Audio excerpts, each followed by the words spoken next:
ॐ सहना भवतु सहनौ भुनक्तु सह वीर्यं करवावहै तेजस्विनावधीतमस्तु मा विद्विषावहै। ओम शांति शांति शांति। हरि ओम। तो भगवान ने कहा कि तत्वज्ञानी के पास जाकर आप प्रणिपातेन या पूर्ण समर्पण के साथ जाके उनसे ये ज्ञान प्राप्त कर सकते हो। तो ये उन्होंने मार्ग दिखाया, बताया। अब इसका मतलब हम पहले एक ऐसे तत्वज्ञानी को कहीं ढूंढें जिनको कि समझ में आता हो, फिर उनसे ज्ञान प्राप्त करें। तो लेकिन इसको करने का लाभ क्या है? क्यों, मतलब इतना अगर हम तत्वज्ञानी को ढूंढ लेंगे और उनसे ज्ञान वो हमको इतनी कृपा करेंगे कि बताएंगे, तो फिर इस पूरे श्रम का, उतनी पूरी साधना का, इतनी मेहनत का क्या फायदा, क्या लाभ है? तो भगवान कहते हैं यज्ञात्वा न पुनः मोहम एवं यास्यसि पांडव येन भूतानि अशेषेण रक्षसि आत्मनि अथो मयि। मतलब एक बार ज्ञात्वा एक बार आपको ये बात पता चल गई, समझ में आ गई, ठीक से समझ में आ गई, तो फिर पुनर्मोह, फिर अब मोह नहीं होगा, दोबारा मोह नहीं होगा। जो बार बार इस जगत में मोह होता है, ये कंफ्यूजन होता है कि ज्ञान प्राप्त करें, कि चारों धाम पे जाएं, कि सारे काम छोड़ दें और पैसा कमाएं, या फिर कुछ और श्रेयस नाम कमाएं, या बच्चों के लिए कुछ करें। अगर ये सब चीजें जो बार बार होती है ना, मोह होता है।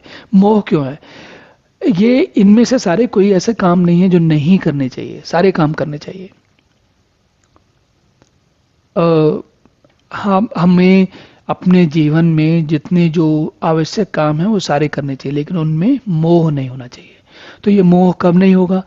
जब आप यत ज्ञात्वा, आपको किसी तत्वदर्शन से अगर आपको बात समझ में आ गई और पूरी बात आपने अंदर आत्मसात कर ली, उसका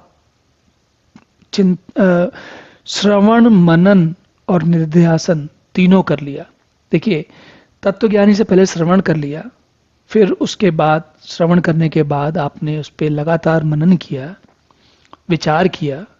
जब विचार किया तो आपको कुछ आपके अंदर वो बात समाई, और जब अंदर बात समाई तो जो समझ में आई उसको लगातार बार बार उसका अभ्यास किया, निधिध्यासन किया। तो इस प्रकार हम परमात्मा को देख पाएंगे, सच्चिदानंद घन परमात्मा को देख पाएंगे। तो अब ये बात है, जो लोग गीता पढ़ते हैं, लगभग गीता तक पहुंचने से पहले, गीता पढ़ने के लिए पहुंचने से पहले, हम में से लगभग, मैं नहीं समझता कोई ऐसे लोग होंगे जिनको नहीं पता होगा।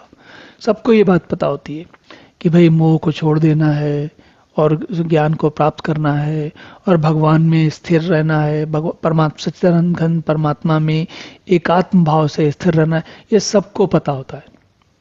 कम से कम गीता जो पढ़ने आ रहे हैं, मैं समझता हूँ उनमें से सभी को पता होता है। और नहीं पता है तो बहुत जल्दी पता चल जाता है, इसमें देर नहीं लगती है। ये बड़ा ओपन सीक्रेट है, बहुत जल्दी पता चलता है। तो भगवान ये कह रहे हैं, जब ये बात कह रहे हैं कि पुनर्मोह न पुनर्मोहम,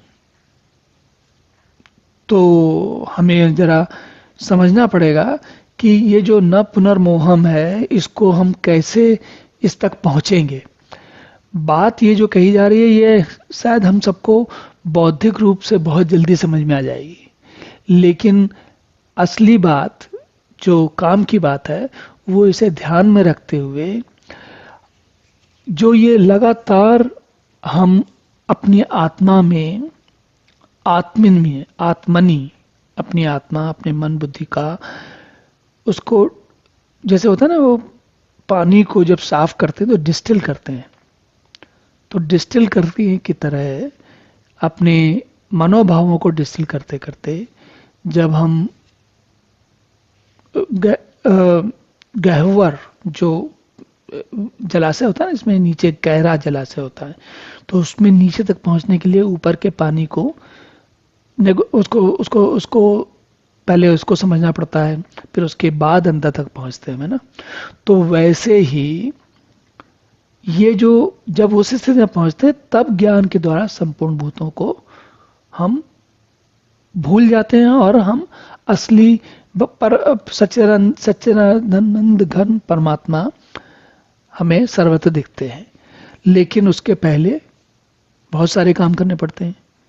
और शुरुआत कहाँ से करते हैं हम, कि तत्वदर्शन या ज्ञानी के पास जाएं, या उनके पास ना भी जाएं। आज का ज़माना यूट्यूब का है, तो कहीं जहाँ पर यूट्यूब में जो लेक्चर मिल जाए आपको, उसको सुने और उनसे, उन तत्वदर्शी ज्ञानी लोगों से ज्ञान प्राप्त करते हुए आगे बढ़ें। तो अब अगला श्लोक देखते हैं। ओम पूर्णमदः पूर्णमिदं पूर्णात् पूर्णमुदच्यते पूर्णस्य पूर्णमादाय पूर्णमेवावशिष्यते। ओम शांति शांति शांति।